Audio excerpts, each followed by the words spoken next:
الأخبار الموجزة ليوم الأحد.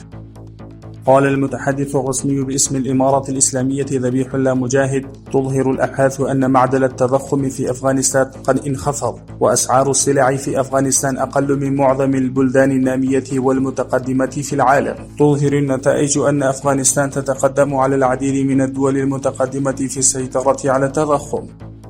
صرحت دائرة السكك الحديدية: استوردت أمس 207 عربة بضائع تجارية تزن 12,306 طن مترية، أغلبها من المنتجات البترولية، عبر سكة حديد حيرتان مزار شريف. صرحت قيادة شرطة كابول أنه لم تقع حوادث أمنية في أيام وليالي العيد بجهود الأجهزة الأمنية وتعاون الأهالي.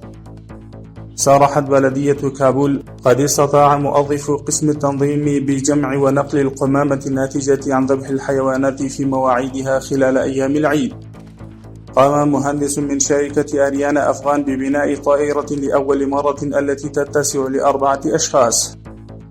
قال رئيس المكتب السياسي لإمارة أفغانستان الإسلامية في قطر: نجتمع ونناقش مع الدول حول بدء مشاريع تنموية في أفغانستان إلى جانب الاعتراف بالإمارة الإسلامية.